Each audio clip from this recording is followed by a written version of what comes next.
Entonces es la A, la C y la D. Ahora para la segunda, sin calculadora, solamente mental. ¿Cuáles son las opciones? ¿La o las opciones? Que son equivalentes a 2/3. También, a ver, equivalentes a 2/3 sería la C. ah, Ya la y C, ¿cuál más?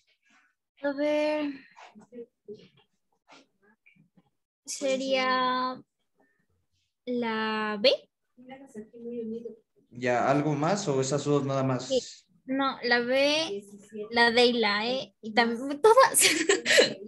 No, no puede ser todas, porque Hacer recuerda todas. que deben ser equivalentes, expresiones que son Ah, ya, equivalentes. claro, cierto, cierto. En este caso, la B y la C son correctas. La A también podría ser correcta porque la podemos Ah, aproximar, a pesar que matemáticamente, viéndole, depende con cuántos decimales trabajes a la final. Este 2/3 es un número periódico que también puedo trabajarlo con el 0,6 de la B, ¿no es cierto? Infinitamente se van a repetir 6. El literal D también porque tiene puntos suspensivos, entonces A, B, C y D serían las respuestas correctas para este segundo ejercicio. Ahora el tercero, tú solito, tienes que decirme las opciones que son equivalentes a 5/9. Y recuerda que ya vimos fracciones impropias y fracciones mixtas. 5/9, ¿a qué es equivalente? ¿Qué opciones nomás la, escoges? a ver, Y si quieres ahí hazle la división en tu cuaderno, pero sin calculadora. La idea es que me digas cuáles son las opciones correctas. ok, ok, ya.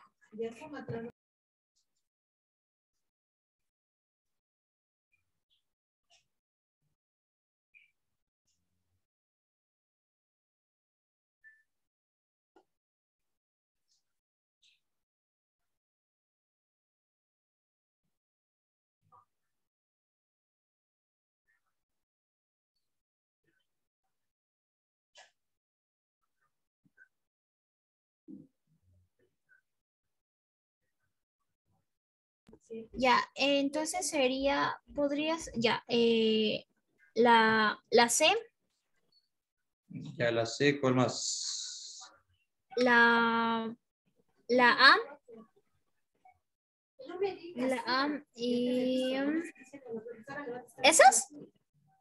Ya esa sería, ¿no? Porque, bueno, la B, a pesar de que sea un número que se acerca a 0,55, no nos dice nada, porque sigue siendo un número periódico que aumenta número 5 indefinidamente, ¿no es cierto? Ajá. Entonces, el 0,55 es como que no garantiza que sea aproximado. O sea, puede aproximarse, pero no es exactamente equivalente. Eso hay que tener claro. Una cosa es aproximar y otra cosa es decir que es equivalente. Recuerda la forma de equivalencia. Entonces, en este caso, en el ejercicio 2, como aquí te dice que sean equivalentes, el literal A no correspondería, solamente sería el B, el C y el D. Son equivalentes, pero el A es un aproximado. ¿Estamos de acuerdo con eso?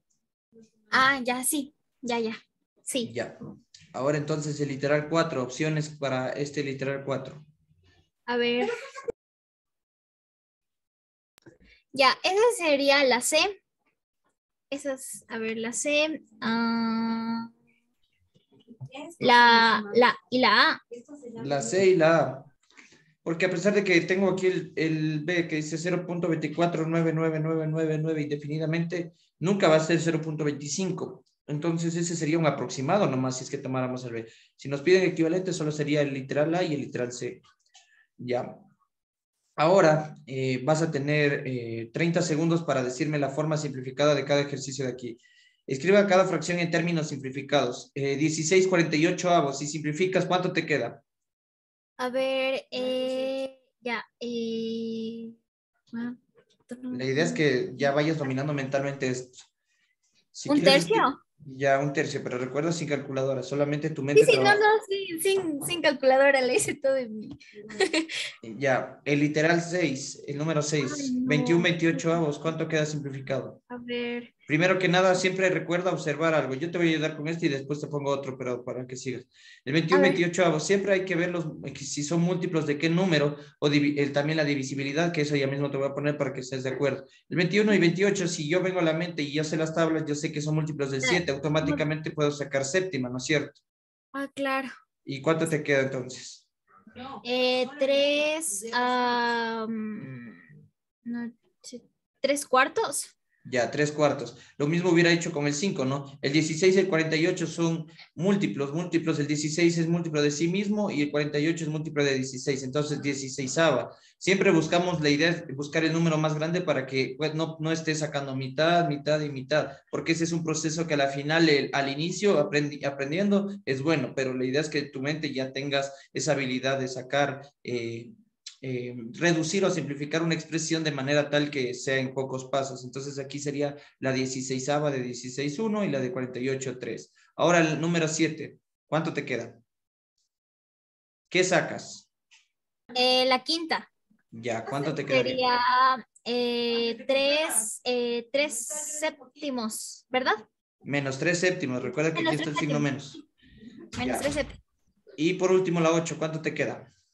A ver, esa sería, a ver, ahí.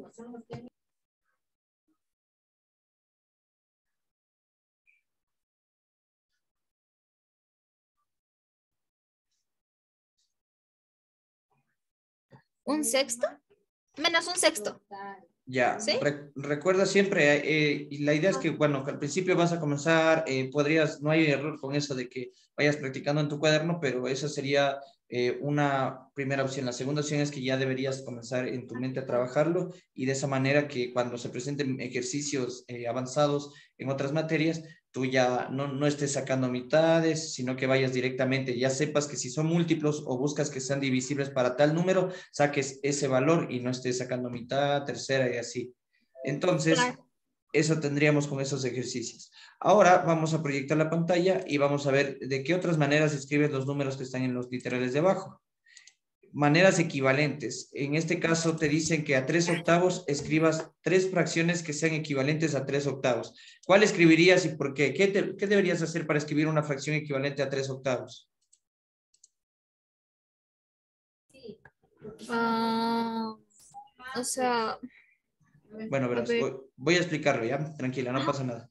Para que vayamos tomando en cuenta muchas cosas. Tú tienes una fracción y si tú le multiplicas por un 1, sigue siendo ese mismo número. Pero ahora pasa que ese 1 nosotros lo podemos reescribir de manera tal a nuestra conveniencia para que se vea de otra manera esta fracción, pero al final va a seguir siendo el mismo valor numérico. Por ejemplo, yo puedo escribir 3, ojo aquí, bueno, voy a poner la X como multiplicación, después ya no la vamos a confundir en álgebra que será una variable, y abajo sería 8 por 2. Mira lo que hice aquí. Mantuve el 3/8. Recuerda que cuando tú multiplicas tanto en el numerador y en el denominador por un mismo número, no alteras la expresión, sigue siendo el mismo número. Si te das cuenta, 2 sobre 2 sigue siendo 1 y sigues manteniendo 3/8. Pero ¿cuál es la idea de esto? Que tú puedas reescribir al 3/8. Mira lo que estoy haciendo. Yo no estoy poniendo igual acá en el lado, en un solo lado horizontalmente. Eso no se ve bien matemáticamente, por eso lo pongo acá abajo. Entonces, yo en este caso le quise multiplicar por 2 en el numerador y abajo también. Y ahí no altero. Entonces, 3 por 2 es 6 y 8 por 2 es 16. Entonces, equivalente, 3/8 es equivalente a otra fracción, el 6/16. Sigue siendo lo mismo.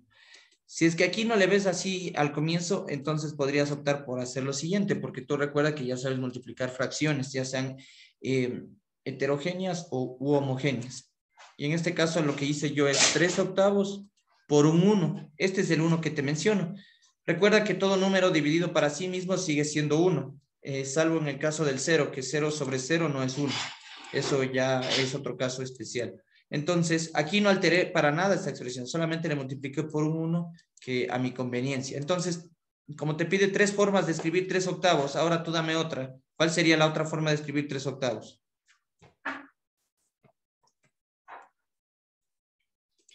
A lo que le voy a multiplicar por algún número, tanto el numerador como el denominador, puede ser cualquiera, ¿verdad? O sea, pero siempre y cuando en el numerador y en el denominador sea el mismo número. De ahí puede ser cualquier número, pero que se mantenga la unidad. Recuerda que esto es un 1 nada más. Sigue siendo un 1 porque recuerda que todo número multiplicado por 1 sigue siendo ese mismo número. Sino que aquí queremos multiplicarle por un 1 de manera que se vea diferente la fracción original. Pero a la final esto de aquí sigue siendo equivalente. ¿Estás de acuerdo? Ujú.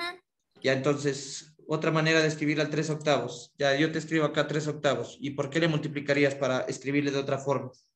Por 3 igual, que sería 9/24. Arriba y abajo, ¿no es cierto? Sí. Entonces, escribiéndole 3/8 es equivalente a escribir 9/24. Entonces, esto no se te va a hacer complicado, pero ¿cuál es la idea de esto? Es que cuando tú estés trabajando con exponentes fraccionarios, quizás en algunos casos siempre recurras a la calculadora, es la manera más rápida, pero si tú haces trabajar a tu mente, eso sería mucho mejor, porque primero no estás dejando que la tecnología trabaje para ti y segundo, no pierdes los conocimientos de adquiridos desde un comienzo en la educación. Entonces, esa es la idea. Aquí tengo 3/8, que es equivalente a 9/24. Lo que después vamos a ver es que esto te va a servir bastante cuando necesites sumar exponentes fraccionarios, cuando veas derivadas, integrales. Eso va a ser vital para que no te olvides de cómo escribir una fracción de otra manera. Ya, entonces ya tenemos dos formas. Indistintamente podrías multiplicarle por 4 arriba y abajo y entonces tendría otra forma. Entonces eso no se ve complicado, ¿no? Ajá. Sí, sí, eso Ya. se vio muy fácil, esa forma, de Ya. hecho. Entonces, en menos de un minuto, dame en tu cuaderno una foto con tres formas diferentes de escribir al menos 7/12. Ya. Y no importa si esas tres formas implican ocupar eso de multiplicar por números. O sea, puede ser por cualquier número de manera Ajá, tal sí, que sí. siga cumpliendo la igualdad, nada más. Ya, listo.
Ya, por ejemplo, ahorita ya me deberías haber mandado esas tres formas, porque solamente les podrías escribir abajo, -7/12 es igual a tal número, -7/12 es igual a tal número, pero solamente me dejas indicado por qué número uno multiplicaste. Ah, ya es que ya estaba haciendo con el proceso, ¿verdad? Acabé del 9 décimos, estaba haciendo. Ah, como me dijo Ah, no, yo te dije que el -7 Ah, doceavos solo. le escribas de tres formas. Pero Ah, bueno, ok. si Pensé le que era todo. hiciste, pero si le hiciste de los otros números no pasa nada. Termínale y me envías, ¿ya? Ya, chévere.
Ya, profe, ya le envié. Ya, a ver, ahorita revisamos rapidito, porque eso, bueno, esas habilidades, a pesar de que se vea muy fácil, después la gente se olvida y se hace complicado. A ver, 9 décimos, lo multiplicaste por 4 de arriba, 36 cuarentavos, por 3 arriba y abajo, te queda 27 treintavos. También 9 décimos es igual a 90 sobre 100, es decir, aumentas un cero o multiplicas por 10. Eso es lo que trataste de hacer, ¿no? Ya, de ahí el menos 5 séptimos, multiplicaste por 5 arriba y abajo, igual por 6, me queda menos, a ver, ¿qué pasó ahí? A ver si menos 30, 42 avos, preciados. Y de ahí por 3, y de igual manera con menos 7 doceavos. Entonces, eso no se te va a olvidar porque, pero después cuando ya le veas en aplicaciones o en temas más avanzados, vas a entender el porqué de practicar al inicio esto. La gente lo puede ver simple, pero para otras personas sí es complicado, ¿no? Y sí ha dado tormenta o problemas, las fracciones, porcentajes, siempre ha sido un problema que la gente lo lleva. Entonces, bueno, nosotros vamos a seguir repasando por acá. Entonces ya habíamos hablado también de las operaciones básicas que existen, que al principio nos enseñaron que eran 4, pero a la final siempre van a haber más, que estas se desprenden de las que nos enseñaron primero, la potenciación, radicación, y después ya viene lo que también sigue siendo otras operaciones a pesar, o otra forma de escribir números, que no sé si ya has visto, se llama el número factorial. Eso también, el número factorial o un número que se puede expresar como función gamma. También las derivadas integrales vienen como operaciones que se derivan de la suma, resta, multiplicación y división. Recuerda que la integral es una suma y eso ya te han de haber explicado, pero bueno, nosotros vamos a empezar desde cero, no vamos a empezar hablando de ese tema. Ya habíamos hablado de esas operaciones, habíamos hablado de algunas propiedades que tú ya las tenías anotadas, ¿verdad? Sí. Ya, y pues algo que tampoco se te debe olvidar, siempre que te pregunten por ahí, porque inclusive a mí me pasaba que me olvidaba los números primos, qué era un número primo, yo no sabía, o si te decían dame ejemplos, bueno, ahí a la final, después ya cuando te grababas el concepto, ya te va quedando. Entonces dice que un número es primo cuando no tiene otros divisores que el 1 y el mismo número. Por ejemplo, el 11 es primo porque es divisible para uno y para sí mismo, para otro número ya no. Entonces, los números primos solo deben cumplir esa condición. Por ejemplo, ahorita ya con esta definición, ¿qué otro número sería primo para ti? Ah, a ver, es que no lo entendí muy bien. Léele nomás 2 o 3 veces al concepto, pero la idea es que se te vaya quedando. ¿Qué dice que es un número primo? A ver, un número es primo cuando no tiene otros divisores que el uno y el mismo. Por ejemplo, el 11 es primo. Cuando se refiere a divisores, recuerda que está hablando de que a ese número, para un número entero, hablando en números enteros, ese número solo es divisible para la unidad y para sí mismo. Es decir, 11 dividido para 1 es 11 y 11 dividido para 11 es 1. Entonces, Entonces, solo para esos dos números, para sí mismo y para el 1. ¿podría ser el 7? Y el 7 también, ¿no? El 7 es otro número primo, es divisible solamente para la unidad y para sí mismo. Por ejemplo, si yo divido 7 para 3, me da un número decimal, 2.5, que no pertenece a los enteros naturales en este caso sería, ¿no? Entonces, igual, cuando a ti te pregunten o hables de números, deberías ya relacionarlos con su clasificación respectiva. Si es que yo te digo 7 tercios, el resultado, tú sabes que al final 7 tercios es un número racional, porque está en forma de fracción. Entonces, la idea es que tú vayas pronunciándole a los números por su nombre. Por ejemplo, si yo te digo pi, ¿qué número es pi? Es un número irracional. Ya, irracional. Entonces, así con propiedad hablando y conociendo a qué familia pertenece cada número, estaríamos bien. Entonces, los números primos sería el 1, sería el 3 es divisible para sí mismo y para la unidad, sería el 5, sería el 7. El 9 ya no, porque el 9 ya es múltiplo de 3, es divisible para 3, para 1 y para sí mismo. El 10 tampoco, el 11 sí, el 13 también sería un número primo. Y así vas buscando números primos del 1 al 100 por lo general ya. Y ahí te vas dando la idea. Luego nos habla de criterios de divisibilidad. Aquí nos menciona por 2, es decir, que para que sea divisible para 2, la última cifra de ese número debe ser par. Y nosotros ya sabemos cuáles son los números pares, el 2, el 4, el 6, el 8 y el 0. Entonces tú puedes dividir para 2 a un número siempre y cuando la última cifra sea par. Luego menciona que para 3 la suma de las cifras debe ser divisible para 3. Por ejemplo, yo te digo 323, ¿es divisible para 3? ¿Verdadero o falso? No lo pienses Eh, mucho. verdadero. ¿Por qué es 323 divisible para 3? Porque... pero es que decía la suma de sus cifras. Recuerda que ya no debe cumplir lo de arriba, porque decía para 2 debe ser una cifra par. Para 3, la suma de las cifras debe ser un número divisible para 3. Si tú sumas 3 más 2 más 3, ¿cuánto te da? Ya, sí. 8. Y 8 no es divisible para 8 no 3. es divisible para 3, cierto. Entonces sería falso, ¿no es cierto? Ajá. Ya, entonces así pongamos unos ejemplos, pero terminas de hablar de los de acá. Divisibles para 5. La última cifra debe ser 0 o el mismo 5. Ahí sabemos que es divisible para 5. Y para 10 la última cifra debe ser 0. Y entonces esos son los números elementales que se habla de criterio de divisibilidad. Entonces esto también va a ser muy importante, aunque no parezca tan complicado, a la final siempre resulta muy útil reconocer aquello para que no estés dependiendo solo de la calculadora. O por ejemplo, yo te digo, necesito que me digas de qué otra manera puedo escribir yo al número 27. Dame dos formas de escribir al número 27, así rápidamente. Puede ser 9 por 3. Ya, ¿qué más? Y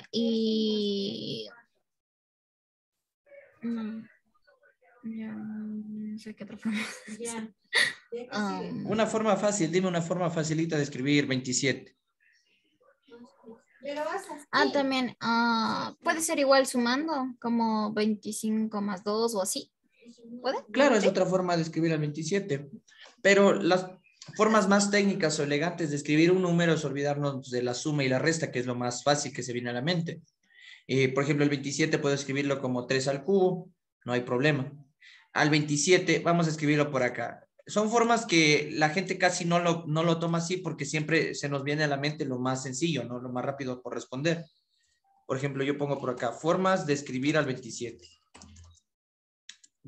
Yo diría, para no repetir lo mismo que los demás, diría 3 al cubo, no hay problema, sigue siendo 27. Yo diría lo siguiente, que es otra forma que también vas a ver mucho que se necesita hacer.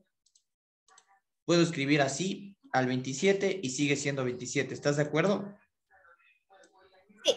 Aquí se cumplen unas propiedades de radicandos. Recuerda que una raíz de índice cualquiera, que sea obviamente mayor que 2, mayor o igual que 2, puedo escribirlo como potencia. ¿Cómo podría escribir la raíz cuadrada de 27?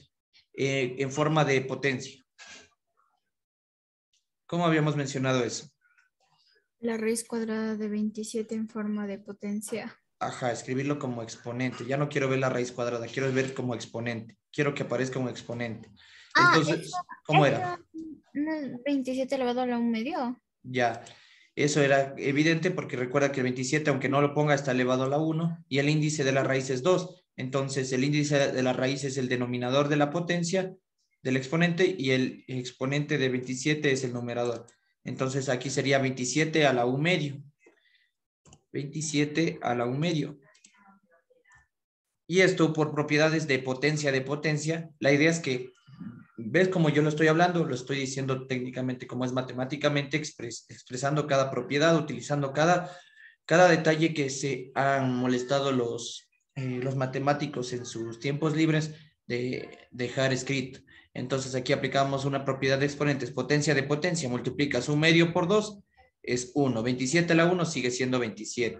Entonces, estas maneras son casi las que menos frecuente contestaría a un grupo de estudiantes de primaria o de secundaria. Aunque de secundaria deberían tener esa habilidad de buscar formas de escribir un número de manera tal que no sea tan obvia la respuesta o que sea tan monótono, ¿ya? Continuemos. Mira, aquí también menciona descomposición en factores primos. Dice que cualquier número puede descomponerse en factores primos. Por ejemplo, el 24, tú recuerda que eso hacíamos al principio, ¿no? Puedo sacar primero mitad, mitad y así hasta que no haya otra forma de sacar mitad y nos quede buscar el siguiente número para descomponer al 24. Por ejemplo, si yo le saco mitad a 24, ¿cuánto es? 12. Al 12 le puedo seguir sacando mitad. Sí. Entonces 6. sería otra mitad. Y al 6 también le puedo sacar otra mitad. Entonces sería 3. Pero aquí si ves, por eso le escribe 2 al cubo. Porque saqué 3 veces, 3 veces mitad saqué de 24, ¿no es cierto? Entonces eso puedo escribirlo como 2 al cubo. Y después como ya me quedó 3, me tocaría sacar la tercera de 3, me queda 1. Entonces descomponer en factores primos sería de esta manera. 2 al cubo por 3 por 1. Recuerda que el 2 al cubo es 2 por 2 por 2. El 2 es divisible para sí mismo y para la unidad, ¿sí o no? Sí. Por eso es que se dicen factores primos. Pero si es que tú le ves al 2 al cubo como 8, ya no sería un factor primo. Porque el 8, si solo le pones 8, ya directamente está sacando octava, que es la realidad que yo te decía. Pero cuando quieres descomponer en factores primos, esto, ojo, que sí te va a servir. Porque después vamos a ver lo del número factorial, que es muy importante también saber. ¿Hasta aquí tienes alguna duda? ¿Qué tal te está quedando claro? Sí. No sé si me está quedando claro. Sí, todo, Ya, todo claro por ahora. ya. Vamos a seguir viendo más cosas importantes. Esto también era otra de las situaciones que se les debe presentar a los estudiantes de primaria o secundaria, verle en forma gráfica una fracción. Por ejemplo, ¿cómo leerías en fracción esta gráfica, este literal A? ¿Dos sextos? Sí, Ya, ¿verdad? porque tú ya dominas, ¿no? Sabes muy bien que hay 6 espacios aquí, que todo esto completa una unidad. 6 sextos es toda la unidad, ¿no es cierto? Si yo pintaría todos los rectángulos, serían 6 sextos, ¿no? Que es toda la unidad.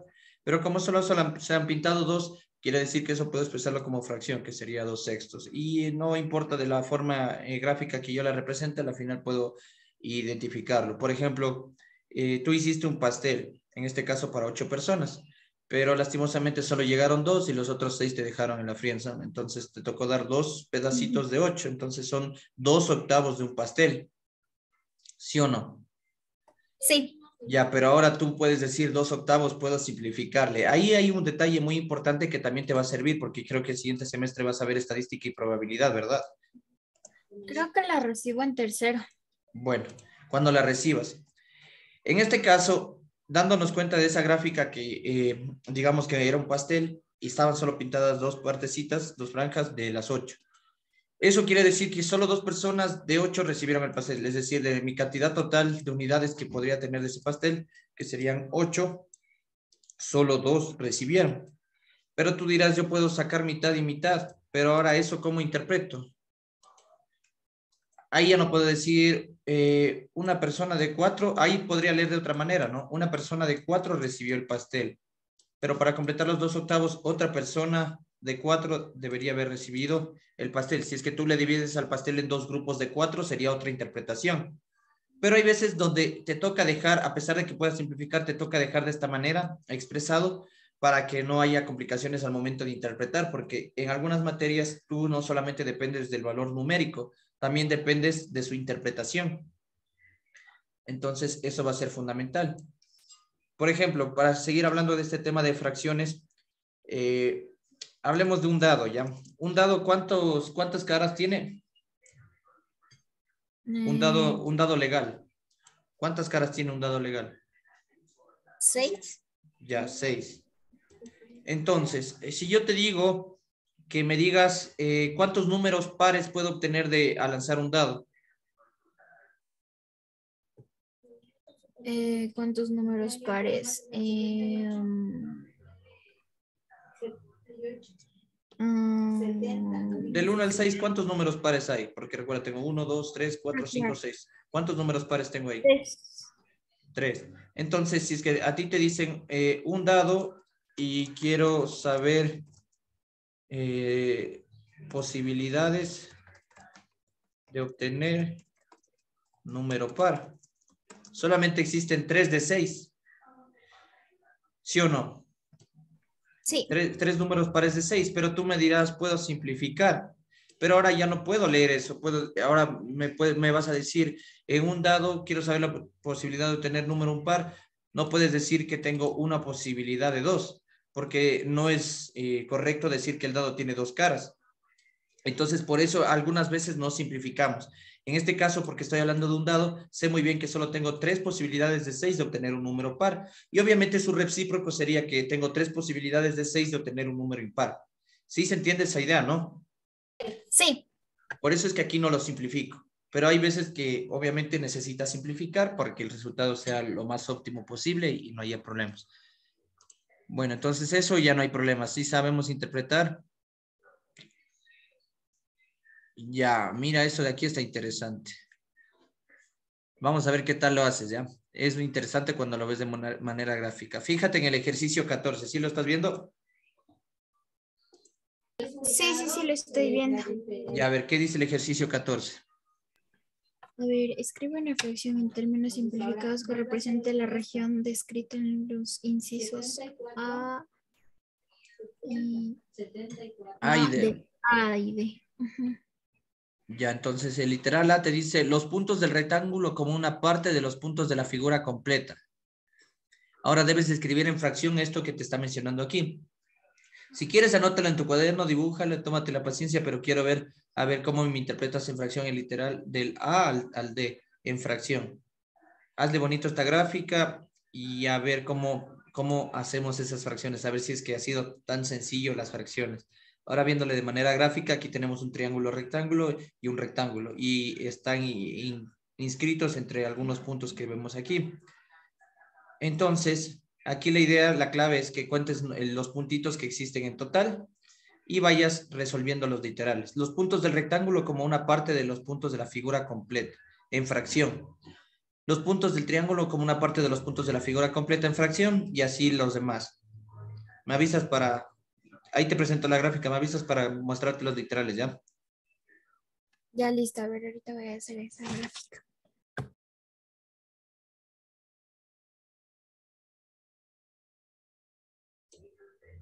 Y recuerda que esto a la final no es que sea una mala inversión, porque puede ser que en tu familia te encuentres con sobrinos que vayan comenzando a estudiar y quizás alguna cosa no entienden y como tú ya recibiste clases y vas reteniendo esos conocimientos y ya podrías explicarles y no se te haría complicado nada de ninguno de los temas que ellos te pidan explicación o algo por el estilo. Sí, profe, es verdad, muchas gracias.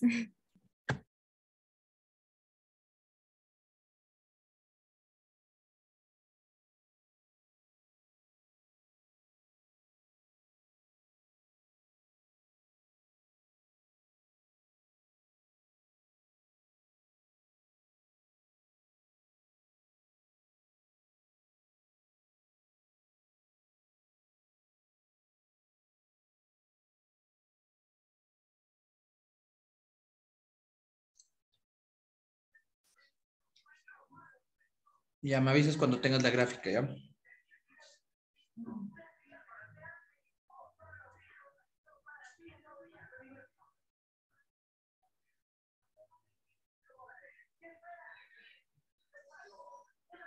Ya tengo la gráfica. Ahora sí, comencemos a responder las preguntas.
La primera sería 1224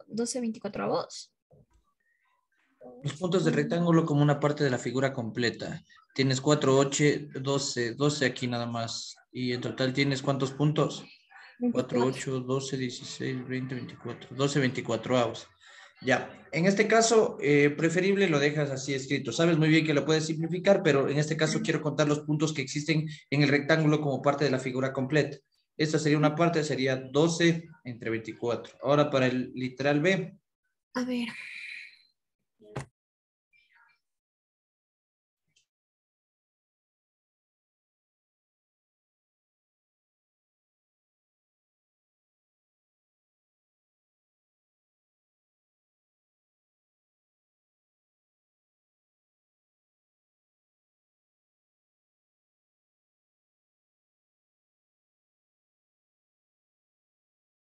Esa sería 6/24.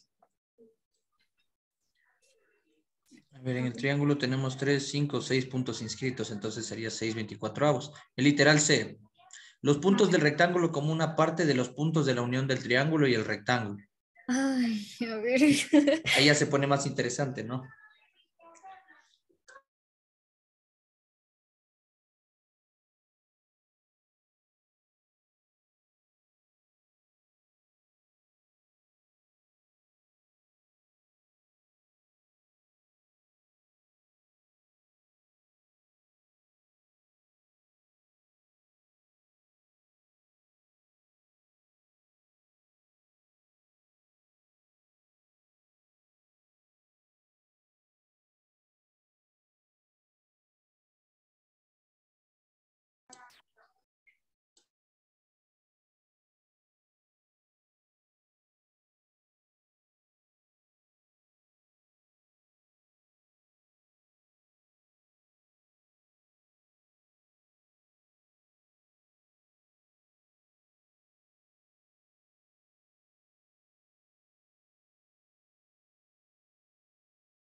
¿Ya casi tienes la respuesta? No, profe, ya me dame un poquito más. Ya.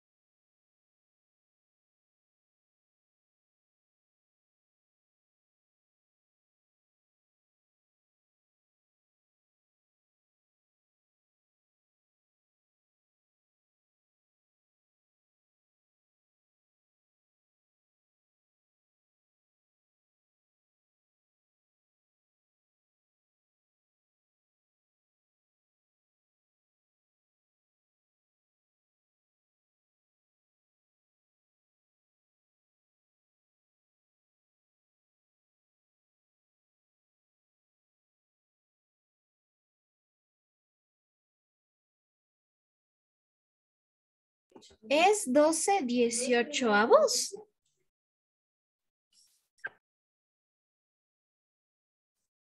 A ver, el literal se dice los puntos del rectángulo como una parte de los puntos de la unión del triángulo y el rectángulo. Entonces, si es que unimos el triángulo y el rectángulo, ¿cuántos puntos tendría? Serían 12 y 6, 18. Entonces, en este caso, solo me menciona los puntos del rectángulo como una parte de los puntos de la unión del triángulo y el rectángulo. A ver, ¿cómo lo interpretaste tú? El 12, ¿por qué sería 12? Porque, a ver, porque dice los puntos del rectángulo, o sea, los puntos que hay en el rectángulo son 12, como parte de los puntos de la unión del triángulo y el rectángulo. Entonces sería sobre 18, porque ahí está la unión del triángulo y el rectángulo que Ya, da. muy bien. Entonces, la unión, recuerda, también va a ser muy importante. En ocasiones significa la unión o suma. En este caso sería la suma de los 12 puntos del rectángulo más los del triángulo, que serían 18. Entonces sería 12 sobre 18 porque te menciona los puntos del rectángulo como parte de la unión de entre las dos figuras. Ahora, literal D. Ese ya no deberías demorar mucho. Los puntos de la intersección del triángulo y del rectángulo como una parte de los puntos de la unión del triángulo y del rectángulo. Ese sería 2/18. Ya. 2/18, ¿por qué? Porque solamente entre el triángulo y el rectángulo comparten 2 puntos. Ujú. Entonces, ahí estamos bien. Esa sería la respuesta. Uy, uy. Ya. Entonces, tenemos eso de ahí. Ahora, veamos qué más podemos sacar por acá.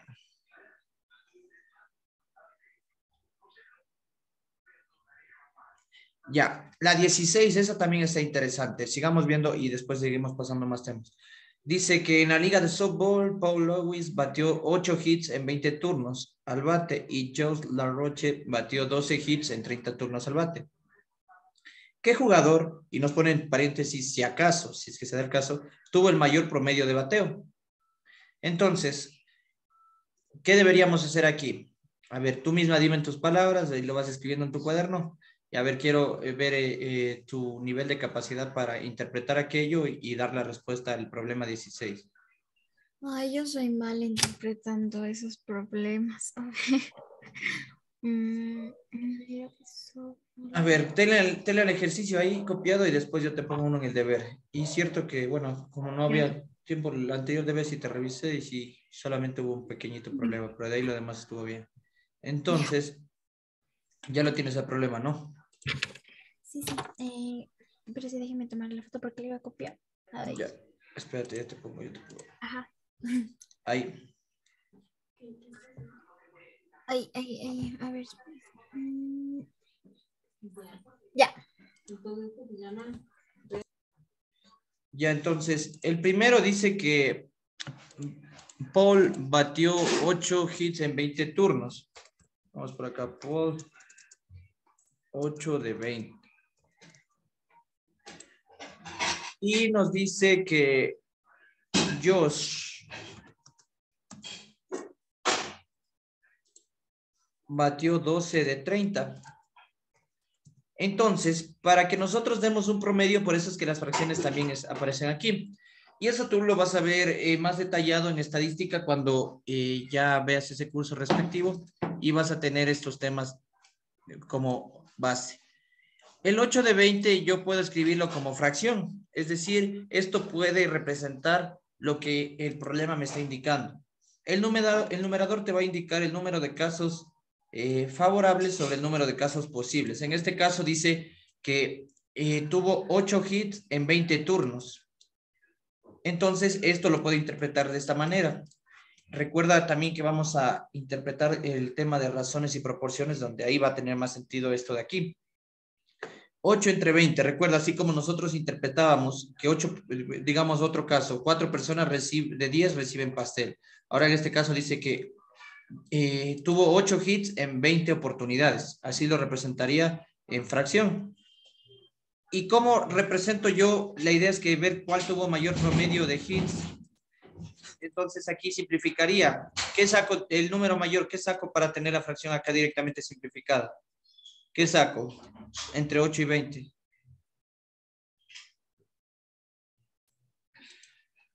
A ver, sería la cuarta. Ya la cuarta. Para que no te lo pienses mucho, recuerda que puedes escribir esto como 4 por 2 y abajo puedes escribirlo como 4 por 5, ¿sí o no? Ah, sí. Y ves que ahí está el sentido de lo que yo te decía, donde aparece ese 1, 4 sobre 4, y esto a la final representa 2 quintos, ¿sí o no? Sí. Ya, 2 quintos en número decimal, ¿cuánto es 2 quintos? Sin utilizar calculadora, sin hacer en el cuaderno, ¿cómo sería 2 quintos en número decimal?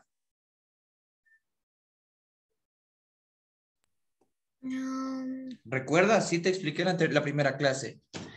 Habíamos dicho que si yo tengo el 100% y yo quiero dividirlo en 5 partes, ¿cuántas partes tendría? ¿Cuánto de porcentaje tendría en cada parte del 100% si divido en 5 partes? El 20%. Ya. Entonces, Entonces sí, sería el 0, es 0,4. ya. 0.4, bueno, a veces la gente hace problema por la coma del punto, pero 0.4. Entonces, esto también lo podemos expresar como porcentaje. Entonces, en promedio sería un 40% de hits en los 20 turnos. Ahora, tú interpreta el siguiente. Tengo 12 de 30. ¿Qué saco? ¿Qué hago? ¿Cuáles son los números divisibles para 12 y 30 de manera tal que pueda simplificar directamente? 6. Ya, entonces sería, Ya, el a 12 ver, sería como, ya, sería 6 igual. Ya, y 5, 6 quintos.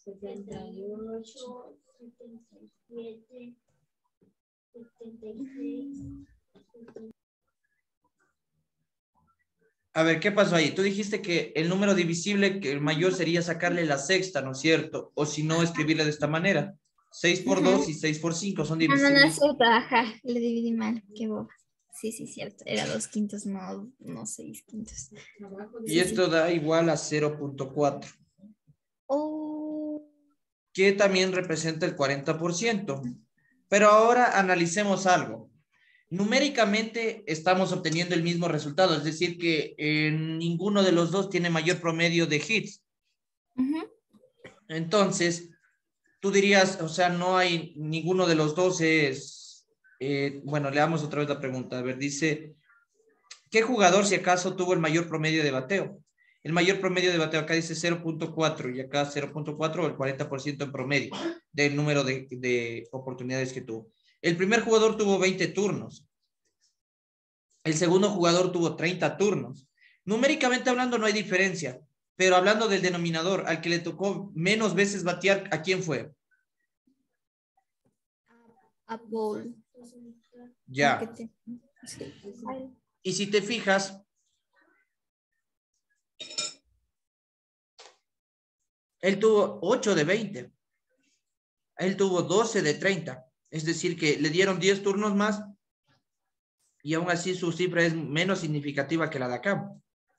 Es decir, que el que fue más efectivo al momento de realizar los hits en sus turnos respectivos fue Paul, porque tuvo menos oportunidades y aún así logró una cantidad adecuada de hits. El de acá tuvo más oportunidades y es casi lo mismo el mismo número de hits que hizo Paul, si te das cuenta, ¿no es cierto? Sí. De 8 a 12, 4 hay de diferencia, pero entre los turnos sí hay bastante diferencia, son 10 más el que tiene el segundo jugador. Entonces, tú podrías dar como respuesta, aunque numéricamente hablando nos dé el mismo promedio, podemos interpretar que el que tuvo menos oportunidades o menos turnos tiene mejor promedio de bateo o de obtener hits. Entonces, esa sería la respuesta. Tú no te puedes quedar solamente con el resultado matemático. Si te das cuenta, si ves, nos dio 0.4 en los dos casos y solamente dirías ninguno de los dos tiene un buen promedio de bateo y de conseguir hits. Pero ya analizando lo que ahorita te explico, ahí sí se ve una gran diferencia, ¿sí o no? Sí. Ya, entonces, ¿sí he entendido ese problema o hay dudas? Dime nomás si hay dudas, No, explicamos no. y ya. Sí, sí, sí, ya entendí. Ya, entonces Paul fue el mejor aquí. Ya. Entonces tú vas a anotar el 17 como de deber. Ya vamos aumentando, vamos a poner un deber chévere ya. Y para seguir con las clases, el 17 vas a hacer de deber, de literal A a L. Me avisas cuando ya lo Ya, tengas, ¿ya? ya le tomé foto. Ya. Esto de aquí va a ser importante que hagamos. A ver, lo de las sumas y las restas ya había quedado claro, ¿no? Sí. Ya, entonces quiero que hagas el problema 36 y me envíes en 2 minutos el resultado final. O en tres, démate 3 minutos, aunque sabe que es una operación que debes hacer, obviamente, como te menciono, solamente con tu mentalidad. 3 minutos tienes para poder pasar de tema, porque ya dejar un poquito las fracciones, aunque sí vamos a necesitar para otros temas igual.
Ya, ya, ya, ya.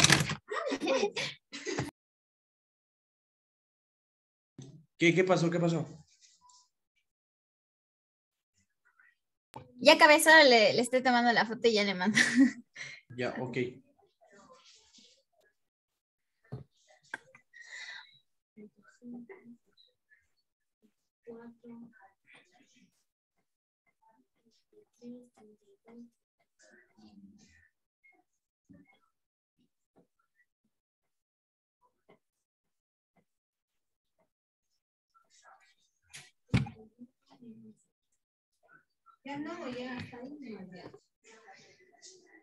Ya, a ver, tenemos 2/5 dividido para -4/5 Ay, creo que me faltó dividido el para signo. 3/10.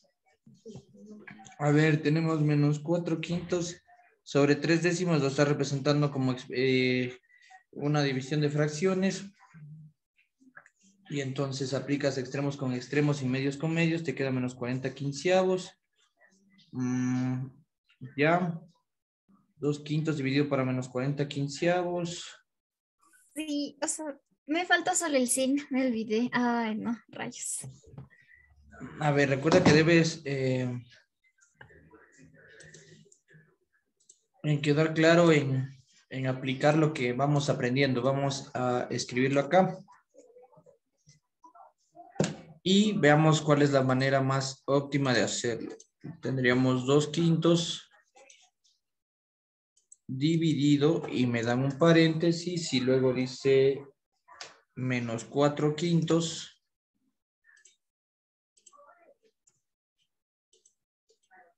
dividido para ¿cuánto? 3/10. Sí. Ya, no es que esté mal lo que hiciste, a pesar de que te faltó el signo, ¿no? Sí. Recuerda siempre la jerarquía de operaciones. En este caso, lo que vamos a hacer es resolver lo que está primero en el paréntesis, es decir, que esto de acá voy a conservar 2/5 dividido. Y recuerda que habíamos dicho algo muy importante aquí. Para evitar hacerlo de ley de extremos con extremos y medios con medios, que a pesar de que no esté mal, podemos evitar la división haciendo uso de la propiedad respectiva, que te decía que en vez de división podrías pasarle a multiplicación, invirtiendo el numerador y denominador de la segunda fracción. Es decir, aquí tengo el dividendo y este es el divisor. Entonces, para que se convierta a multiplicación, solamente invierto la fracción por su recíproco, que sería 10/3. ¿Sí o no? Sí, sí, sí. Ya, entonces aquí tendría que 2/5 dividido para... Y aquí ya se hace más fácil sin necesidad de hacer la multiplicación. Primero, ley de signos, menos por más, porque este se entiende que es positivo, el 10/3, entonces me va a quedar el resultado menos. Si ves cómo voy haciendo en orden. Ahora mira que aquí, bueno, esto le voy a poner en paréntesis para que no se confunda, ¿ya? Porque este tiene un signo positivo.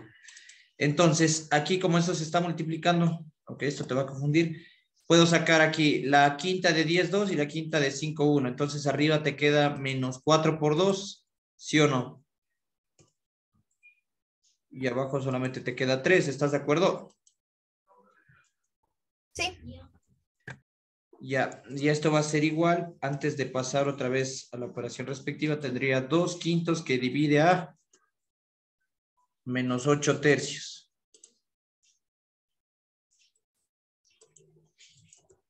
Y entonces aquí tengo otra vez otra división. Entonces aquí sería 2/5 y para pasarle a multiplicación solamente invierto el numerador y el denominador del divisor, que sería -3/8, ¿sí o no? Sí. Y de ahí, ¿cuánto me queda ya simplificado? Ya, ahí queda 3/20. O sea, primero me sale 6/40, pero luego le simplifico y me da 3/20. Ya lo que tú estás haciendo es multiplicar numerador con numerador y denominador con denominador. Pero para evitar esas multiplicaciones y otra vez volver a simplificar, mejor directamente aquí simplifico. Mitad de 2, 1, mitad de 8, 4. Abajo te queda 4 por 5, 20. Entonces te queda -3/20. Si ves que te olvidas del signo todavía, porque me dijiste 3/20. Ay, sí, sí. No hay que olvidarnos del signo porque este signo puede salvar un semestre. Entonces, eso va a ser fundamental. Entonces, esa es la idea, aunque tu camino no estuvo malo, pero donde se te haga más rápido, no, no hay lío con eso, ¿no? Pero, por ejemplo, yo le haría esto en 2 pasos, pero aquí la idea es que se explique paso a paso para que no nos perdamos de ningún signo y que todo vaya correcto. Ya.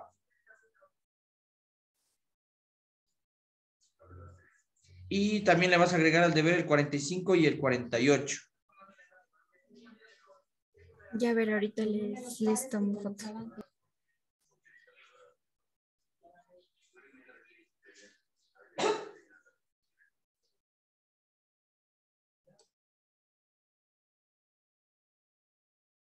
Ya. Ya. Entonces ya tenemos eso. Ya no vemos muchas fracciones. Ah, sí, también agrégale el 54 y el 55 para que después cuando ya comencemos con evaluaciones respectivas para ver cómo has aprendido todo, no haya sorpresas. El 54 y el 55 también hay ocasiones donde aparece estas operaciones, sumas y restas de fracciones tanto en el numerador como en el denominador u otras operaciones. Ya, entonces ya tienes esto. Ya le tomé. Ya, pasemos, entonces ya vimos esto. Habíamos hablado de números irracionales, pero vamos a ver algo por acá. Entonces, yo te había mencionado lo que ya estábamos practicando ahorita, no hay problema con eso. ¿Qué más nos toca repasar? ¿Cómo les diferencias estos dos conceptos? Al mínimo común múltiplo y al máximo común divisor.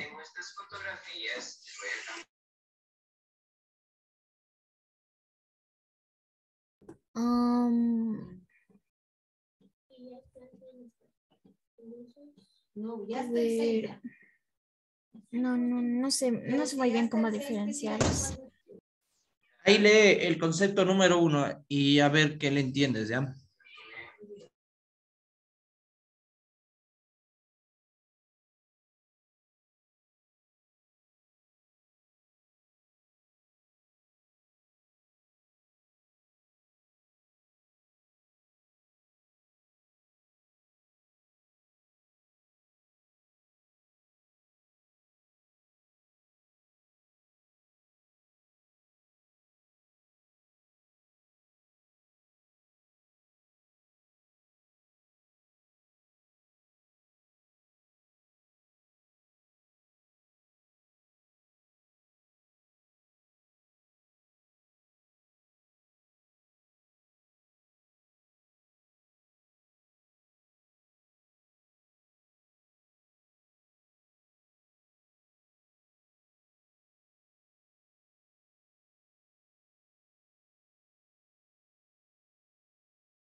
Ya, profe, ya le entendí. ¿Ya cuál es la diferencia? Que en el mínimo común múltiplo ocupamos los factores primos que son, o sea, que son con el mayor exponente, ya sean comunes o no comunes. Igual lo mismo en el pero en cambio en el común divisor es únicamente los que son menores, con menor exponente, a lo que descomponemos. Ajá, entonces el mínimo común múltiplo buscamos el número más grande que en este caso contiene a los números que nos pidan, ¿no? En este caso nos da 24 y 90. El que podría generalizar a esos dos números, el más grande sería el 360. Por ejemplo, si yo tengo como denominador al 24 y al 90, el 360 me serviría para poder trabajar con esos dos números, porque el 24 y 90 son divisibles para 360. Porque 360 sobre 24, ¿cuánto te da?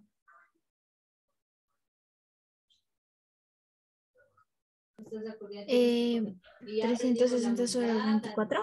Ajá, 360 dividido por 24. Ya.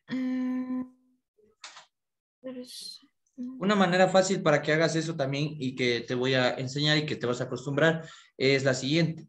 Si te dicen 360 dividido para 24, si tú sabes que 24 por 10 es 240, ¿no es cierto?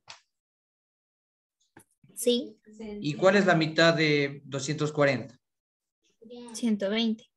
Si sumas 240 más 120 te da 360. Pero ¿qué pasa? Cuando yo multipliqué 24 por 10 me dio 240. Entonces, para que me dé 120, ¿por qué número debo multiplicarle al 24? Por la mitad de 10, ¿sí o no? Ajá. Entonces, esa sería la idea. Entonces, el resultado sería 15, porque 24 por 10, 240. Más 24 por 5, que son 120, sería 360. Entonces, 10 más 5 son 15.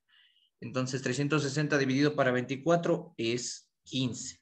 Ahora, haz la misma idea para el 90. Ese está más fácil. 360 dividido para 90, pero ese ya está, creo, más directo, ¿no?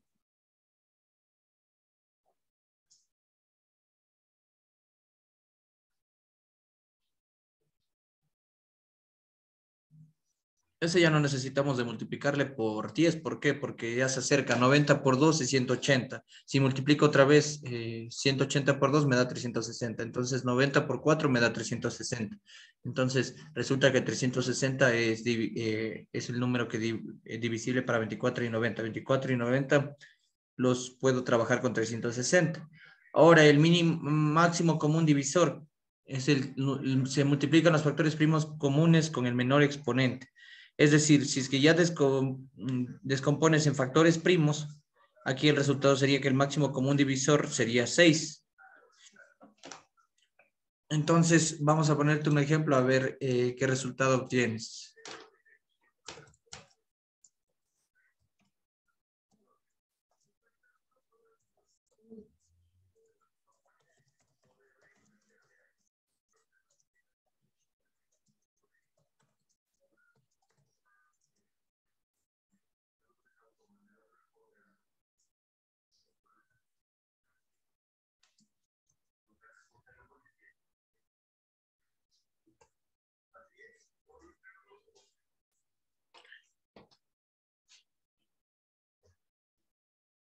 Ya, ese ejercicio allá. Ya.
Ya, creo que ya, profe.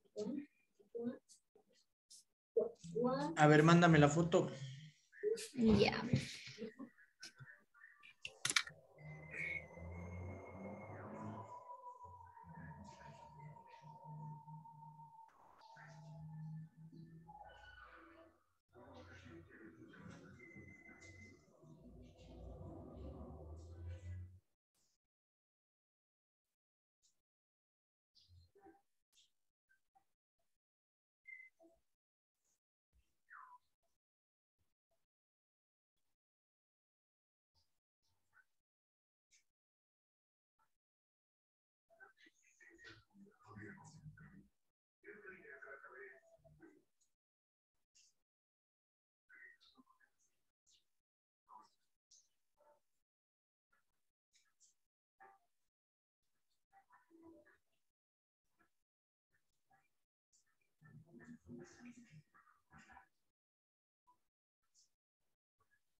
Profe, no me acuerdo, no sé si me falta algo más, pero eso fue lo que hice. Tenemos 60 y 128. El mínimo común múltiplo debe ser el número más grande. El máximo común divisor debe ser el menor. Recuerda la definición, ahí estaba. Seguro no era al revés. El mínimo común múltiplo se Este, multiplican los factores primos comunes y no comunes con el mayor exponente. ajá. Sí, Y sí, sí. el máximo común divisor primos comunes con el menor exponente. Sí, le hice al revés. Tiene A toda ver, la... a 128 le sacas mitad 6 veces. No, de hecho son 7. Ay, son 7 rayos. Mm. Sí, porque no entiendo por qué le multiplicas por 3, por 5 y por 1. A ver, mitad de 128, sí, 64. Luego 32, luego 16 y así.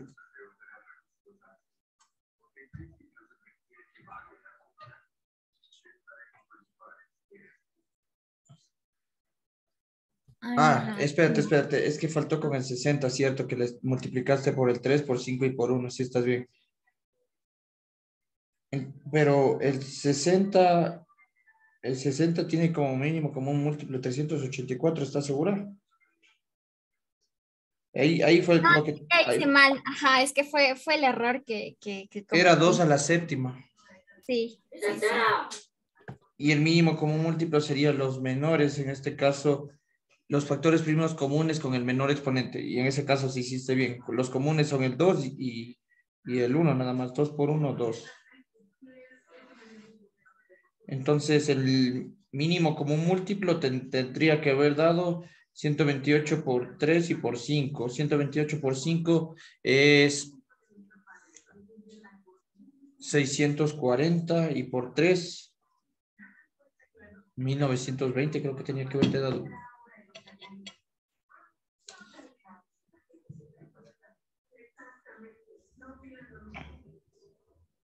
Sí, 1920 debía dar el mínimo común múltiplo y el máximo común divisor debía haber dado 2.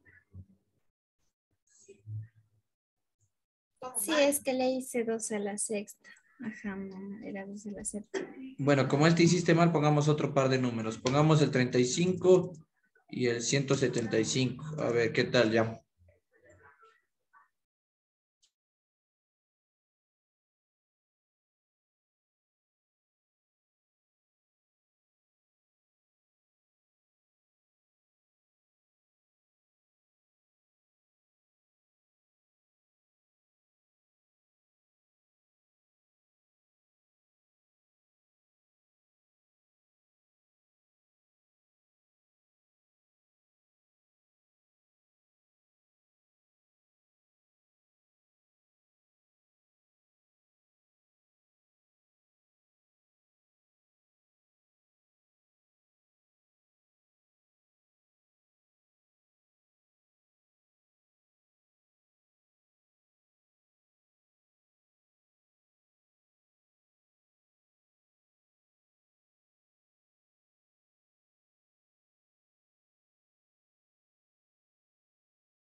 Ahí está, profe.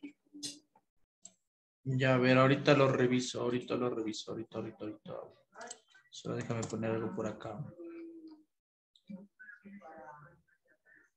Que me andan pidiendo algo por acá.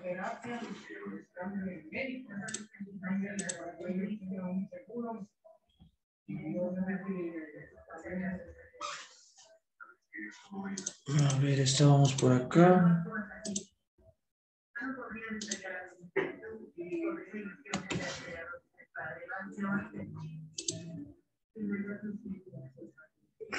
A ver, entre 35 y 175.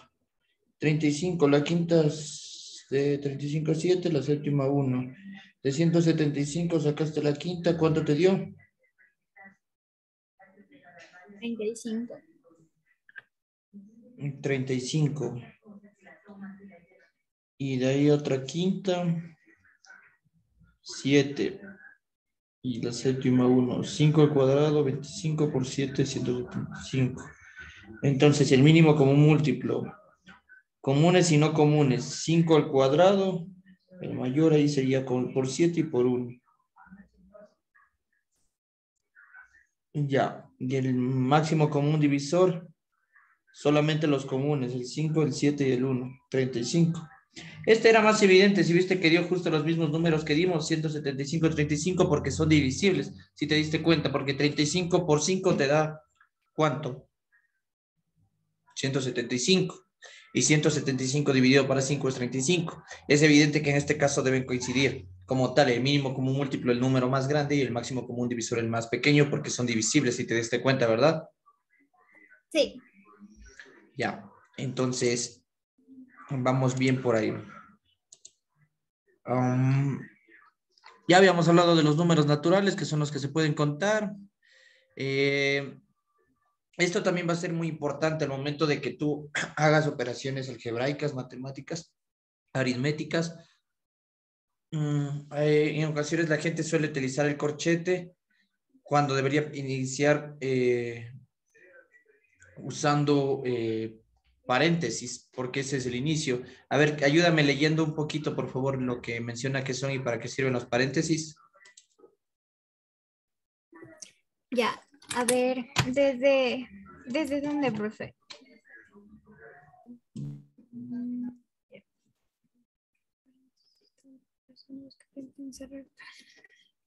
¿Desde qué son y para qué sirven los paréntesis? Desde ahí. Ajá, sí, sí. A ver, ya el paréntesis está compuesto de un par de símbolos que permiten encerrar operaciones que deben realizarse aparte. Existen dos símbolos para el paréntesis, para abrirlo y para cerrarlo. Entre estos dos elementos existe una operación o grupos de operaciones y se utiliza para encerrar operaciones que deben realizarse aparte. Por ejemplo, en esta situación 3 más debe calcular el primer resultado de la operación que se encuentra entre el paréntesis 6 más 8 igual a 14. Solo después se realizará la operación exterior. 3 más 14 igual a 17. Si en una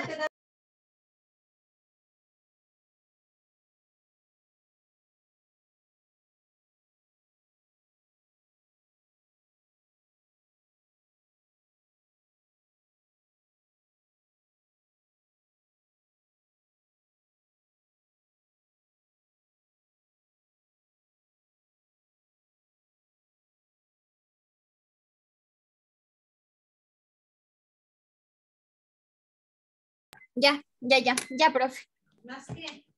Ya, entonces, lo que has de haber entendido, ¿qué es lo que entendiste en tus palabras? Eh, a ver, o sea que los paréntesis están para poder realizar operaciones que son aparte, o sea que son aparte de la operación original y por eso nos dan los ejemplos. Y bueno, eso.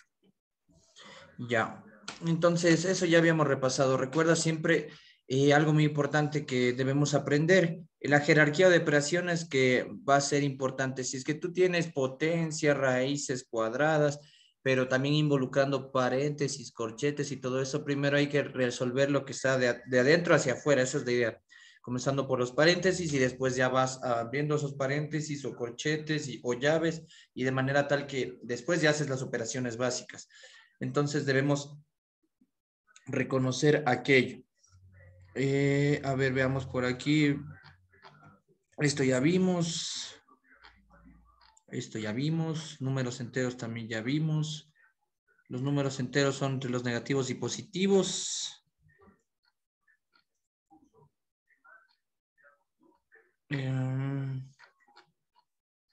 ¿Qué más? A ver, esto de aquí no nos sirve. Porque ya vimos. Por el otro libro mejor. Vamos a poner por acá.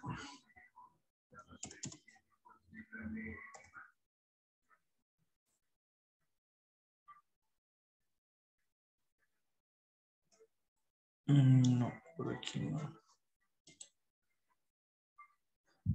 ¿Qué más nos falta revisar? ¿En qué página estábamos? ¿Tienes esa captura de la página que estábamos? Creo que era la 254. Ah, ya, por aquí está.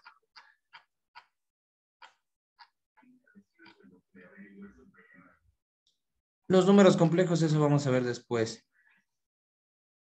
Entonces, hasta ahí la idea de que nos hemos llevado, ¿qué nomás te has llevado de las dos clases que hemos tenido? Las propiedades, trabajar fracciones y de ahí también con aplicaciones, es decir, vas a problemas matemáticos y tienes que expresar lo que te dicen en palabras con números y en esa idea después interpretar el resultado. Entonces, te voy a compartir algo muy importante que necesitamos saber algunos conceptos de lo que te voy a presentar ahora. ¿Sí le puedes ver ahí? Sí, sí, profe, sí puedo ver.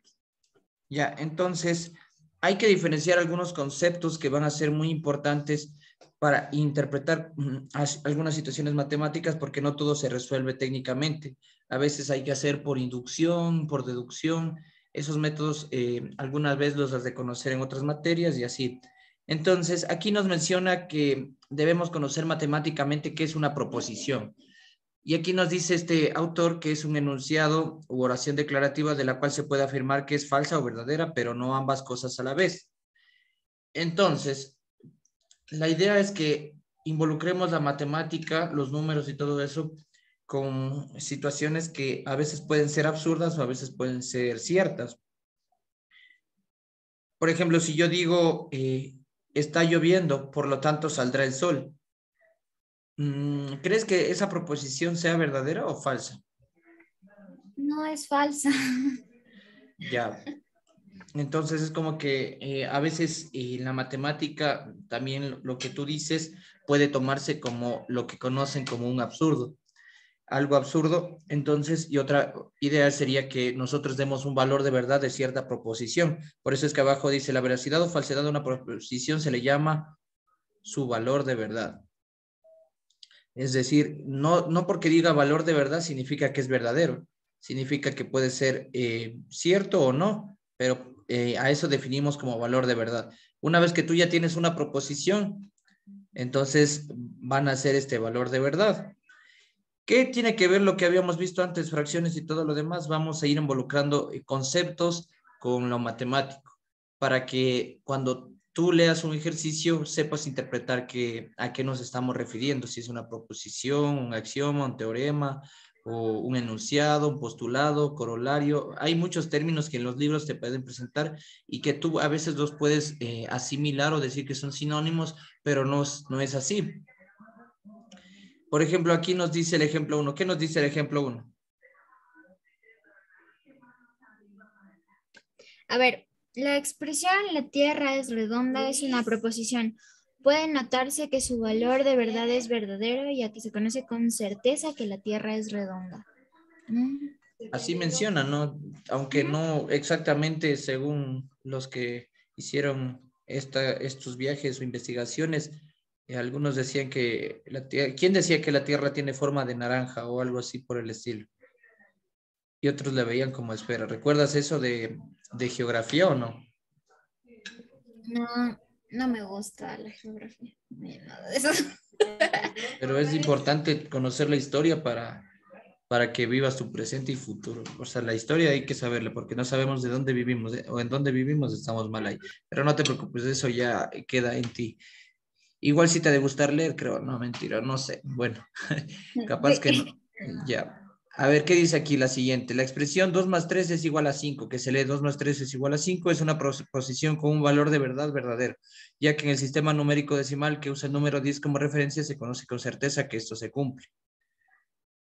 Ahora acá nos dice la expresión 1 más 1 es igual a 5, que se lee, tal como ya mencioné, es una proposición con valor de verdad falso, ya que se conoce con certeza que 1 más 1 es diferente de 5. Entonces, hay ocasiones donde tú puedes llegar a decir cosas que no tienen certeza, que no son ciertas verdaderamente. Solamente puedes decirlo, pero más no demostrarlo, porque al final no hay una propiedad que te diga cumple 1 más 1 igual a 5. A ver, veamos ese caso, si es que ponemos nosotros por acá. 1 más 1 es igual a 5. ¿Cómo puedo llegar yo del lado izquierdo al lado derecho? Realizando la operación. ¿Qué es primero, el signo? ¿Quién está dando clases también? Por ahí alguien está dando clases, creo. Mi mami está con mi hermanito haciéndole estudiar para mañana sus pruebas. Ah, ya, bueno, buenas. Ya, entonces, aquí mira, por ejemplo, si nosotros hacemos la operación, nos queda que 2 es igual a 5. Alterando un poco la expresión desde arriba, yo podría haber escrito 1 más 3 más 1 y esto es igual a 5. Pero como sumé 3 acá, acá debo restar 3. Porque si yo no hago eso, ya estoy dañando la igualdad en ese caso. Pero igual esto no es una igualdad, no es una equivalencia, porque a la final acá voy a obtener el 5 y acá voy a obtener el 2. Entonces esto, algunos autores, algunos problemas matemáticos lo han hecho por la ley del absurdo para que tú encuentres el error. Y eso ya voy a presentar en las próximas clases para que tú veas ejemplos que están equivocados en el procedimiento y tú debes adivinar dónde está el error, porque matemáticamente no es correcto hacer alguna situación por el estilo. Y eso es lo que nos debemos llevar primero con teoría. Ahora sí vamos con lo que tú debes saber sí o sí, no solamente en matemática. Por favor, lee lo que dice la definición 1.1.3. A ver, un axioma o postulado es una proposición inicial que se presupone verdadera. El conjunto de postulados de los cuales se desprenden las demás proposiciones de un sistema se llama conjunto de postulados del sistema. En este, uno de los axiomas no debe ser deducible de los otros. Ya, entonces, ese es un pequeño concepto de axioma. Lo que sí debes llevarte es que nosotros debemos presuponer que es cierta la proposición, que el valor de verdad es verdadero de la proposición que acabamos de realizar. Ya. Y entonces aquí nos da un ejemplo y después vamos a poner con nosotros nuestros ejemplos. Dice, uno de los postulados de la geometría euclidiana es el de la recta. Dice que dados dos puntos distintos cualesquiera, hay exactamente una recta que los contiene. Dice que este postulado axioma forma parte de un conjunto de postulados del sistema que plantea la geometría de Euclides, estudiada desde la escuela elemental.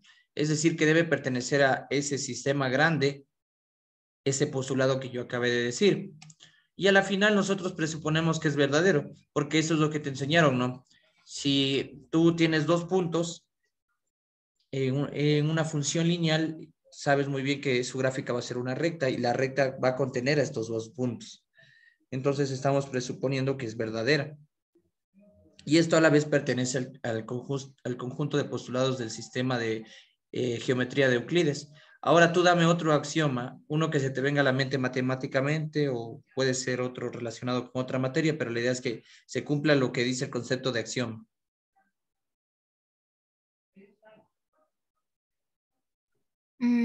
A ver. em, mm, mm, mm, mm, mm. Ay, a ver, déjame pensar. Cualquier tema que se te venga a la mente, no importa si es sencillo o complicado. A ver. O sea, puede ser, por ejemplo, con alguna de las leyes de Newton.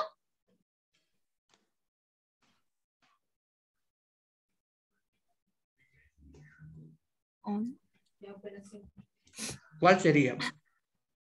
Cualquiera de las tres, o sea, por ejemplo, si hablo acerca de que la primera de ley del Newton habla acerca de que un cuerpo mantiene su estado en reposo y, y que si sobre él no actúan fuerzas, ay, a ver, ya llevo del concepto. No, no, tranqui. O sea, la idea es que sí la tienes ahí. Ajá, Todo cuerpo ya, debe mantener en reposo, ya. De ahí, ¿qué dices tú? ya, o sea, que es una, es una proposición que se presupone a ser verdadera porque está en el conjunto de las leyes de Newton, ¿así? Ya vamos a ver con los demás conceptos, a ver si es que es cierto lo que mencionas. Ok. Acá nos da otro ejemplo. Yo ya mismo doy mi ejemplo igual. Tenemos que tener claro todos los conceptos que vamos a mencionar ahorita. Dice que en nuestro estudio de geometría aceptamos cierta la proposición. Dos rectas no pueden cortarse en más de un punto. Esto es otro ejemplo de los postulados o axiomas sobre los que se apoya el sistema geométrico euclidiano. ¿Cómo se le llama a eso? A eso que menciona, que dice, dos rectas no pueden cortarse en más de un punto. Bueno, gráficamente tú las puedes ver y eso también habla de perpendicularidad que pertenece al sistema geométrico euclidiano. Hay algunas proposiciones que nosotros ya de antemano suponemos verdaderas y al principio no las demostramos, porque ahí es donde comienza todo eso de demostraciones por inducción. Es decir, tú tienes una hipótesis que presupones que es verdadera y tienes una tesis para llegar a evidenciarlo. Pero ahora, como ya sabemos lo que es un axioma, para seguir y no confundir conceptos, vamos a ver qué dice que es un teorema. Un teorema es cualquier proposición que se desprende de otra proposición o proposiciones, dadas por supuestas o previamente demostradas dentro del sistema. Así, un teorema es una proposición cuya veracidad requiere ser demostrada a partir de otras. Esto es lo que yo te mencionaba. Es decir, tú tienes una hipótesis, esa es la proposición principal. Y de esta proposición principal, tú debes llegar a demostrar que otra proposición se cumple a partir de la original.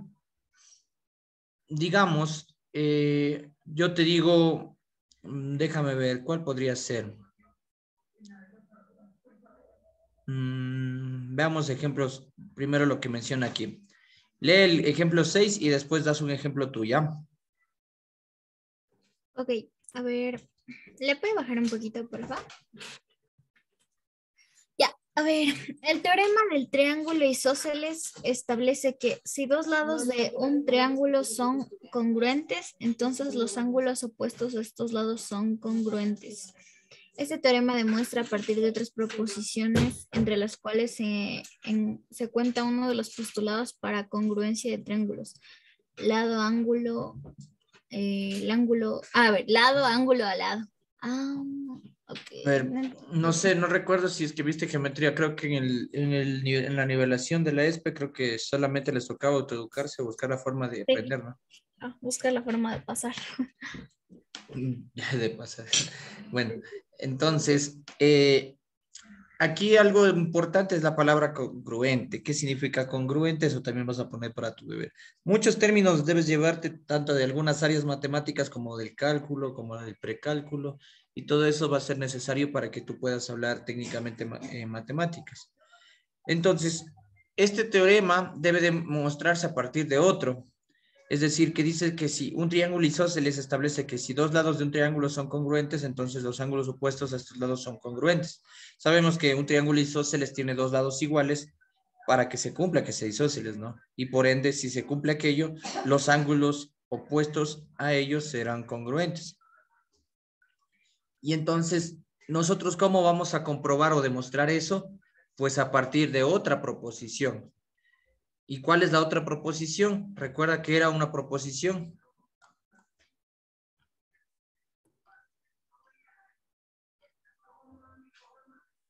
Es un enunciado de oración que nosotros debemos afirmar si es que es verdadera o falsa y debemos ver su valor de verdad. Y de ahí se desprende lo que es un axioma y ahora el teorema. A partir de una proposición debes demostrar otra. ¿Cuál es la otra proposición? En este caso dice que se demuestra a partir de la proposición que te menciona el postulado de congruencia, que es necesario que existan dos lados iguales y el ángulo que está intersectando a estos dos lados también pertenezca o sean congruentes. En este caso se está cumpliendo el criterio lado, ángulo, lado. Porque si en geometría tú revisas los postulados de congruencia, hay algunos que te dice lado, un lado y dos ángulos iguales, y en este caso te dice lado, ángulo, lado. Entonces, esas cosas, a pesar de que ahorita no las vamos a practicar, nosotros no vamos a ver geometría, solamente nos están dando ejemplos. Por ejemplo, si es que nosotros nos vamos a la matemática, pongamos una proposición y que necesitemos demostrar con otra proposición. Digamos, un concepto matemático. ¿Qué concepto matemático se te viene a la mente ahorita?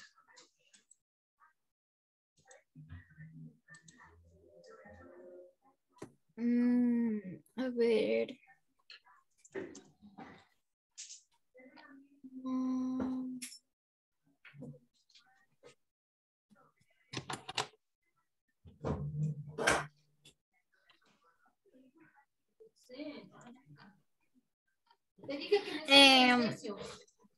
No, de hecho, a ver, pero podría ser, por ejemplo, o sea, podría ser, por ejemplo, ahorita hablando de lo que se recibe cálculo, hablando sobre la integral y que también se debe mostrar primero lo de la derivada, algo así. A ver, proposición. La proposición secundaria le podríamos llamar, una proposición secundaria. Si es que hablamos de cálculo en una variable, podríamos poner que la siguiente, la integral de una derivada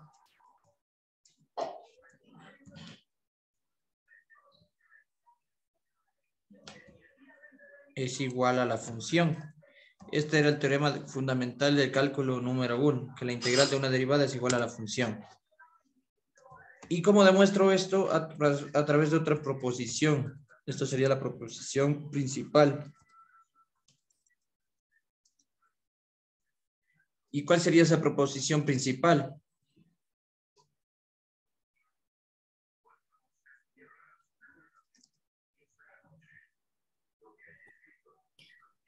Por ejemplo, la proposición principal puede ser que tienes una función f de x igual a 5x más 3. Entonces, si tienes esa función y tú tienes la derivada, ¿cuál es la derivada de esa función? Sí, 5. Ya, entonces esto sería la proposición principal, pero en este caso dando que ya reconocemos la función y su derivada.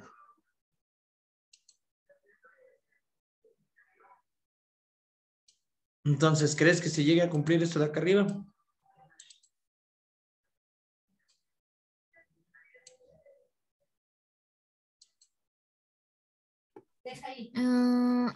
¿Sí?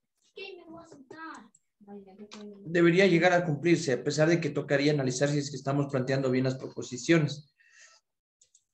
Y en otros casos podemos caer en un absurdo, porque no tendría sentido decir que proponemos algo secundariamente y luego algo principal, pero debe tener lógica a la vez las dos cosas. Claro. Pero bueno, vamos a ir paso por paso. Primero, antes de demostrar esas cosas, vamos a seguir con los conceptos que faltan. A ver, ya dijimos que era un teorema y un axioma. ¿Cómo los vas a diferenciar? Sin leer los conceptos que ya los deberías tener en la mente. ¿Cómo diferencias? El teorema propone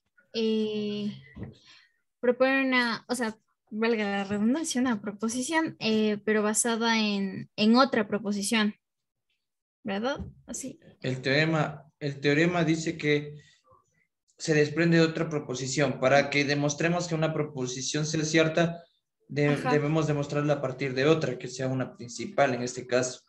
Ajá, exacto. En cambio, el Y axioma es solo una proposición. ya, una proposición Que es verdadera, que ya que se le presuponemos que es verdadera que se presupone que es verdadera. Sí.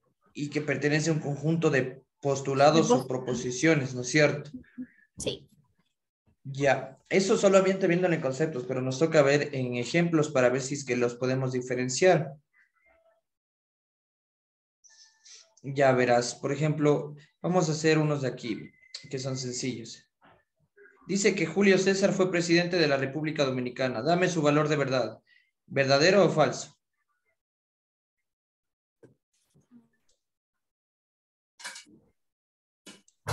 Primero que nada, ¿quién fue Julio César? Si ves que ahorita también mete la matemática con la La historia. historia. Yo sí no sé nada de historia. No tendría nada de relación esto porque esto no es cierto. Julio César perteneció a otra época que fue mucho antes de que los países se volvieran república y tuvieran presidente. Entonces, la primera sería, su valor de verdad sería falso. La número dos, 2 más 2 es igual a 4. El valor de verdad es, Verdadero. ya, ahora la 3. Si la Tierra es plana, entonces 2 más 2 es igual a 4. ¿Verdadero o falso? Eso es falso, Ya, porque la Tierra no es plana, pero dos no. Ahí aplica, ¿cómo es? Tablas de verdad, ¿no? ajá. Aquí hay una contradicción. Ajá, Ya, ahora la 4. ¿Verdadero o falso? eso no es una, no es ¿Cómo, una cómo- proposición, qué porque no sería se esto? puede definir un valor de verdad. Mm, En este caso no sería una proposición, ¿no es cierto? ajá. Ya, entonces no podemos saber si es verdadero o falso. Ayúdeme, por favor. ¿Esto será una proposición? No. Si nos vamos al concepto, recuerda que era una proposición, es una enunciado de Y oración un enunciado. declarativa de la cual podemos Y ver si es verdadera o falsa, ¿no es cierto? sí. Ya en este caso no es una proposición. La 6, la matemática es importante. ¿Es o no una proposición? No, tampoco es una proposición, porque, o sea, no se puede definir un valor de verdad concreto, ya sea verdadero o falso, porque no sé Ya, bueno, diferencia. sí se entiende el concepto. En ese Ajá, caso no sería una proposición porque no podemos determinar de algo que estoy, como decir, afirmando. Una afirmación no es lo mismo que una proposición. Por ejemplo, yo puedo decir, pero tú no puedes decir. Por ejemplo, yo puedo decir la matemática es importante y tú me dirías, no, la matemática no es importante. Pero al final eso no es demostrable tal como tal para que se llame proposición. Ahora la número 7, ¿qué dice? existen dos soluciones para la ecuación x cuadrado más 4 igual a 20 y ambas soluciones son enteras. Ahí tendríamos que demostrar para dar el valor de verdad.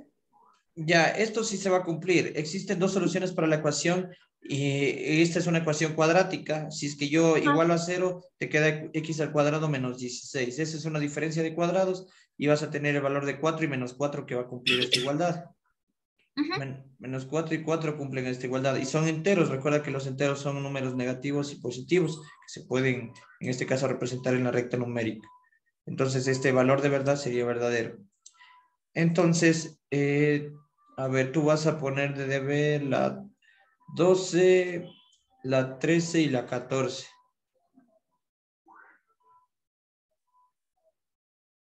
ya déjeme tomarle foto. 12, 13 y 14.